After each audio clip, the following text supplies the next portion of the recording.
Hey, Oh, hi, good to see you. Hey, good seeing you. So my buddy Rich is going to join us in a second, but I'll get started right now. Just say, just I know we have limited time, so I just want to say, let me check my notes. If Rich is going to join, but yeah, congratulations on the new album. Just listen to it; it's really really fantastic. You guys are up to this is number 20, I understand, if you count the Digger yeah. album. Yes. Some people say it's 20, one say 21, one 22nd. I don't have a clue how much we released so far. For me, it's always an album. Well, yeah, I mean, yeah, when career going this long and so well. I mean, you guys are one of the bands I'd say that Rich and I talk about. You guys really thrived in the '90s. When things were a little strange for heavy metal. Can you talk to us a little bit just about that? How you guys kept going and stayed strong through that time when when just everything was changing, when the landscape was changing, like in the 1990s. It's all passion, man. Um, well, great. So now I understand you produced this new album, right? Yeah, I produced it, mixed and mastered it by myself. The first time in my career doing the album myself. I built up a studio here during the pandemic, started to exercise, learn everything. And yeah, and the first full production you have listened to. Well, it sounds great. The guitars, the drums, I mean, it's really got a lot of punch to it. So, how did you kind of come up, as a musician, how did you make this the leap from behind, from the in front of the board to behind the board? You see, 21 years I always sit beside the sound engineers, watched on the monitors, checking what they're doing. And during the pandemic, I said, hey, I want to do it by myself. I want to give it at least the sound I'm feeling, what I have in my head. It's a different, because if you're sitting beneath somebody and telling him what you want, at the end, it won't be the same what you have in mind. It's never 100% what you have in mind. And now I'm 120% happy because I put all the stuff what I have in my mind to my mixing console and to the computer and to the sound, and it's really great. Well, that's great. Yeah, as I said, it's super impressive. Especially as a rookie, since you're a new guy, since you're brand new to this kind of thing. I'm kidding, of course, but no, I get it. I'm now 60 years old, and yeah, and yeah, it makes me happy that people say that the sound really good. I Um, think too, it sounds really good. yeah, absolutely. All right, so now we've got Rich is joining us right now. Oh, Um, Rich. but so, well, can you tell us a little bit about the story? Because I know we've got the story. I mean, this is a continuation of the Knights of the Cross, uh, at least the topic, right? I think it's like Indiana Jones, the second part of it. I myself see myself a bit like Indiana Jones of heavy metal, because I'm telling people stories, adventures, and I want to that people going into movies, listening to our record. And yeah, it's Knights of the Cross, a sequel, part two, how you see it.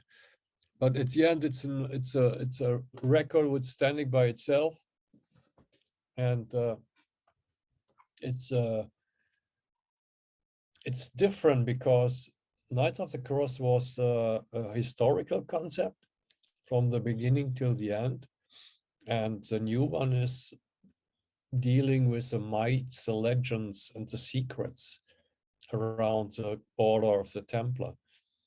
And yeah, that is totally different because you have the opportunity to fill in your own views. Because if you're dealing with mites and legends, it's it's written down, but it's not confirmed like like a historical stuff, you know. And yeah, it offers you space for your own interpretations and also for real heavy metal lyrics. Right. It's a great fit. I mean, I guess, well, lyrically then, I mean, for the story, what was there anything in particular? Any books, movies, or even just history classes that inspired you guys to cover this? Yeah, there's a new a series on Prime Video coming up in the last 3 years. It was Nightfall. It was an 8-piece series about the Templars.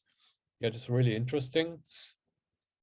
But on the other side, I'm always reading books and yeah, watching movies, researching an interview in the internet. Rich. Great. Hey, Yeah. Chris. Hey, Rich. Hey, Yeah. Rich, we can't see you. Yeah. Can you join the Okay. We video? can see Rich? you, but we can't hear you. Wait, can you guys hear me? Yeah, we hear you. Can you join the Yeah. video? But we want to see your face. Yeah. All right, what's up? Oh, Mr. Rich Catino. Hello, how you doing? What's up, man? So you guys know Yeah, each I'm other. feeling good. Thank you. Oh yeah, me and Chris go back many, many, many, many years. Yeah, for sure. Yeah. We How you did a doing? lot of interviews. Yeah. I'm really fun. Thank you. Yeah. Preparing for Wacken. Oh, nice. Excellent. Yes, in 3 days we're driving up to Wacken and we have a huge show there Right. with 70 people on stage, with Oh, wow, you 65 bagpipers. Nice. Wow. It's So you the bagpipes and the orchestra, or just the bagpipe section? We have drummers and bagpipers, and we have one background singer on stage. No any Oh. guests anymore. No. Oh, okay. A few guests was planned for 2020, but Right. through the pandemic, we canceled all these plans and we put more and more bagpipers in the production.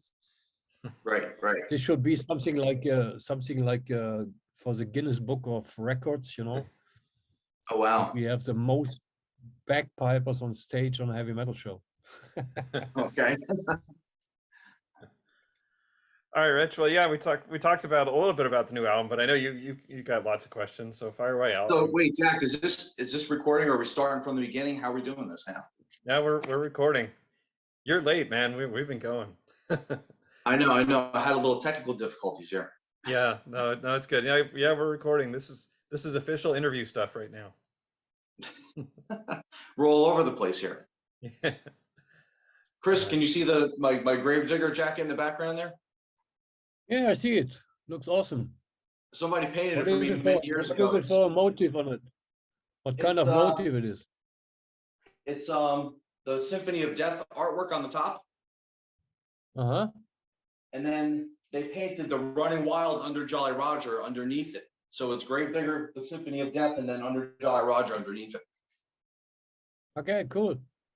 Pretty awesome, right? Yeah. That looks really cool, man. Yeah, they did a really nice job. Yeah, that's good. I have to Jack, do a you see record that like before? Running Wild. What, Chris? Pardon? What were you saying? I didn't hear what you said. I'm sorry. Reset? Yeah, I think I can hear you. Yeah, that's cool. I don't think I've ever seen that jacket, Rich. That's No? excellent. Excellent stuff. Yeah, it's an old jacket. All right, Rich, go ahead. Why don't you ask some questions? I've already been asking a All right. couple. Well, so did you ask him about the album already? Because we were talking about that and what it's about and how it's connected to Knights of the Cross. You did that? Yeah, yep. Yeah, and the production, and yeah, talked a little bit about that stuff. Okay.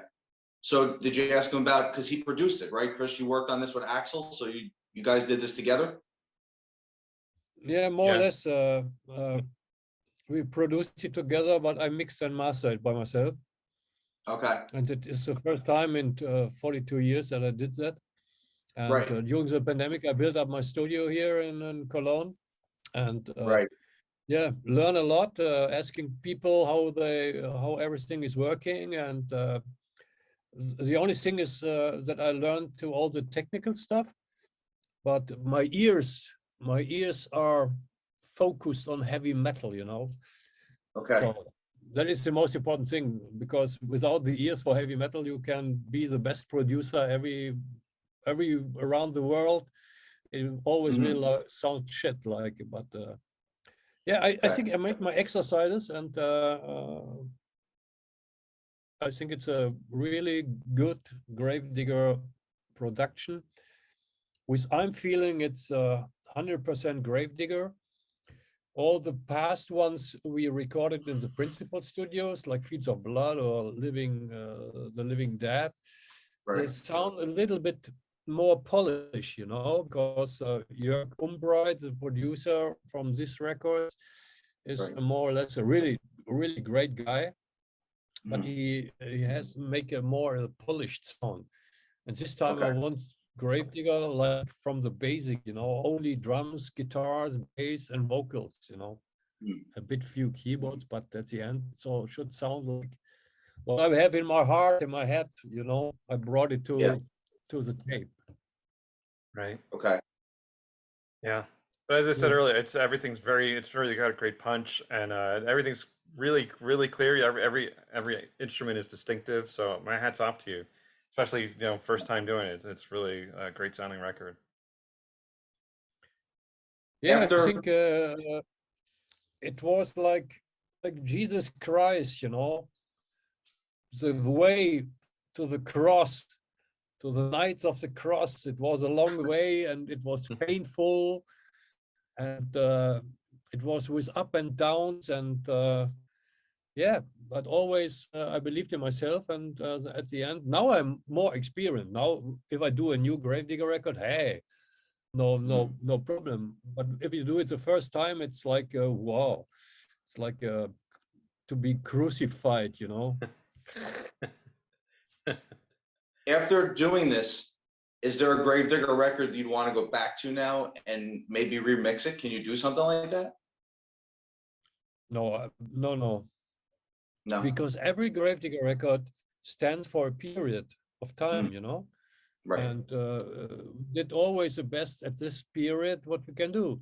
So no, if I would remix a Gravedigger album from the past, it would sound like I would do it today, but I right. make it 20 years ago, you know, and Mhm. 20 years ago I was another person with yeah, some other attitude. But nowadays I'm the person I am today, and yeah, this is a symbol of eternity. Okay. You can ask me in 20 years if I want to remix the symbol of eternity when I'm sitting in the home for retired people, you know. Well, go ahead, Rich. Okay. Yeah, you can get caught up. Go ahead. So before I got on, Jack, how many questions did you ask him so I know? Because it Uh, took me a couple minutes to get in here. yeah, all you missed, we talked about the production, and I've talked a little bit about the subject matter, and the fact that this Okay. is kind of a continuation of Knights of the Cross. Just the connection between these albums and the Right. story, and we're also talked to Chris about the inspiration for what inspired him. So that's now you're caught up. So yeah, fire Okay, away. cool. All Have you right, seen the so picture in my bag? Have you Oh seen the yeah, picture in my bag? the Eddie Van Halen. the what picture? It looks like me when I Oh was yeah, young, that's awesome. I can see that. That's very cool. but it's Eddie Van Halen. Yeah, Yeah. Yep. yeah. Nice. It's from a paint. It's from a very famous painter here in Germany. It's a reprint. He painted all the dead hats like uh, Tom, yeah, all the dead, Jimi Hendrix and all, and he made also this Mhm. picture of Eddie Van Halen. It's hanging in my Looks studio. great. He Yeah, overwatch everything I do, so it's my That's legacy that's to make a that's a good great pair. record. That's a great pair of eyes to have in the room with you, and ears. Yeah, Yeah. It's great tribute too. Yeah. Can you tell us about the painting for the cover? Because it's another incredible, lavish painting you guys have. So what's going on with that? I think it's one of the best, together with Return of the Reaper. Normally, you know that I'm working a long time with Gilya Havanchak, an artist from Hungary, but he didn't find the time, so I had to find somebody else, and I found Uwe Jarling. He's from Germany, and yeah, I contacted him, and then I told him my idea, and he built the whole cover as a 3D model, you know, in the Oh, computer. wow. And so I can watch everything from all sides and from above, from everything. And Yeah. then when I said, "Oh, it's good," then he painted it in 2D. And this guy is really amazing. And he did also a lot of more in the booklet and painted every musician as a Templar Knight. And yeah, it's crazy. This guy is amazing. Yeah, it's another amazing piece of artwork. I see you guys are doing a couple special editions too with the album, right? With the artwork Yeah, we and did things like that, packages doing and a stuff. lot. Yeah, we did 6 different vinyl colors so far. Cool. They are all sold out. Then we have this limited box with with a poster, media book, with a flag inside, with a wristband from leather, and Right. we have a media book single, and we have a digipack, You and have the one 2 that's new coming out colors. with the live CD too. That's coming out in one edition as well. I see here. Yes, a live CD from Metal Paradise last year. Okay. And we have printed two new colors, one in silver, one in blue, which will be appear as a vinyl in October. Okay. And for those So- people that are not over in the European countries, where can they order this from? Is it going to be available, you know, in America and other countries too? Yeah, you can order it in our shop if you want. Okay. We send to everywhere in the world. Okay. Cool. Yeah, Right, Jack, what do you got? but the limited box is sold out. The limited books, what about them? They're sold out. Oh, really? Sold out. The limited box is sold out. Okay. Um, All well, right, Jack, you got it. and so Chris, are you planning to tour hopefully North America in support of the album? You gonna bring all those bagpipers with you? I'm kidding about that, but are you I gonna was tour? actually gonna say the last time you guys were here was 2015 and 16 with Blind Guardians, so it's been a long time. Yeah, I think at the moment it's a bit difficult to tour everywhere, and I think to go overseas for a German band is much more difficult, because imagine we pay all the visa stuff, which is for 5 people, $5,000, and for the working visas, then you're booking a nightliner, then the costs are amazing, you know. So, and then we're going on tour, and in the third show, there somebody gets corona and the tour is over, you know. So Sure. all the costs blown in the wind, you know, somewhere in the wind. And it's not possible in the moment. We are really scared going in Germany on tour, booking the bus, everything. We have booked a tour in January for 14 days only in Germany, but nobody knows what happened. So you're taking it like one little bit at a time, taking it slow for now. Yeah, in the moment we're playing all the festivals. That is more easy, you know. But 2 weeks ago we must cancel a festival because the drummer and the guitar player was infected with COVID. Oh, wow. So the only ones which are not infected so far is me and Jens Becker. So let's see. Okay. Right. But yeah, good luck. I mean, I'm glad you have the safety in mind. But I know we have limited time remaining, Rich. So why don't you take us out with a couple more questions? since you're Well, I was going to say the last time you guys were here, it was successful for you though, right? I think the last time we talked, you said it did work out well. Yeah, you toured yeah, them. it was really successful. Yeah, with Blind Yeah. Guardian was good. Okay. And we also planned last year. We planned a tour together with an American band and two support bands, but yeah, we didn't follow it so far because it's too difficult and too dangerous for us. Right. Okay. I know on your website, on the Gravedigger website, you guys were doing something for the 40th anniversary of the band, aside from playing the live shows. So you were doing some like retro pictures you guys were posting from, Heavy Metal Breakdown in that era.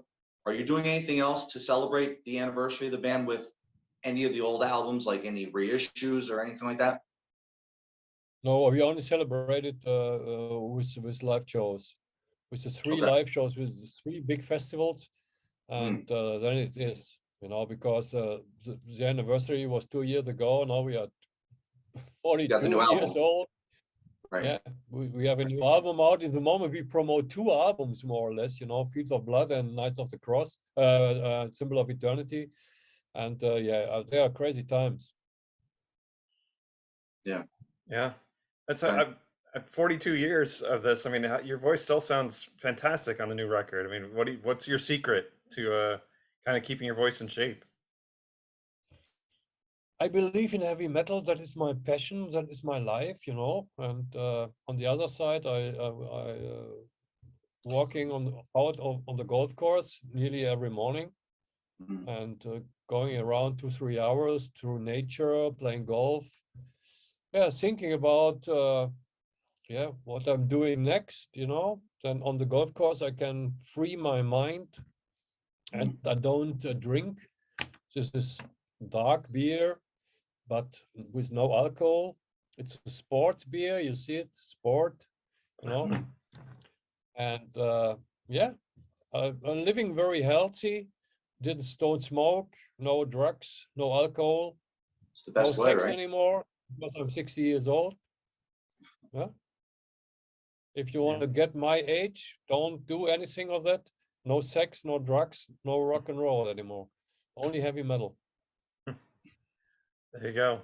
Yeah, we've heard that answer from a couple of guys who are, about your age who've said the same thing, who still sound good.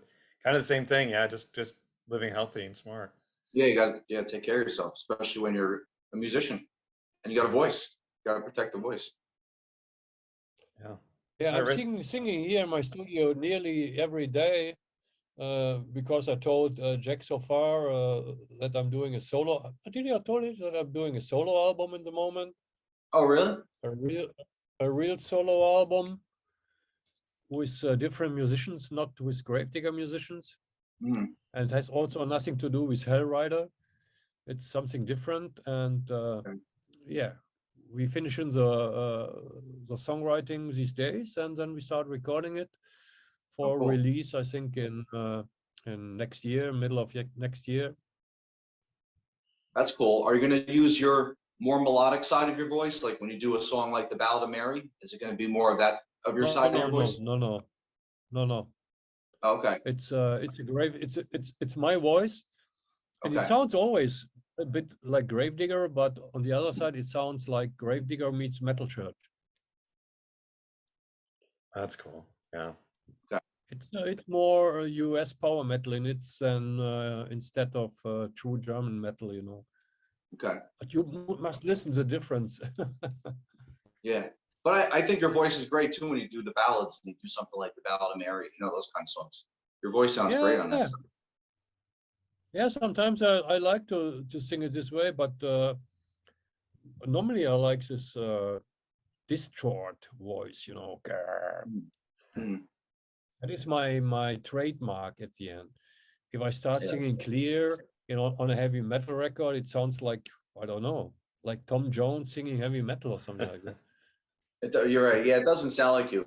But in a Gravedigger album, when you do sing more clean, it still sounds like Gravedigger though. So I see what you're saying within the context of your music that you're playing. Yeah. Yeah. Well, like I said, Rich, why don't you take us out? Because like I said, I know you since you missed the beginning, go ahead and take us out with some questions. Well, thanks again, Chris. I'm happy to give you another interview. It's always good talking to you and finding out what's going on with Gravedigger. Absolutely. I've been supporting you guys for 20 years now, I think, as a journalist. So it's very cool to have you on again, you know? And I hope you guys get over here Excellent. maybe next year, maybe, fingers crossed. Yeah, let's pray, Later in the man. year, we'll see. We can do the next interview with for my solo album. So we'll see us in a half year again. Yeah. All right. Yeah. Jack, what about you? What do you Okay. got? Yeah. No, thank you so much, Chris. Okay, So, Jack. best of Yeah. luck. Thanks, Yeah. Chris. Good talking to you. Thank Yeah, you good very talking. much. Yeah. All right. Bye bye. Thanks, See you. guys.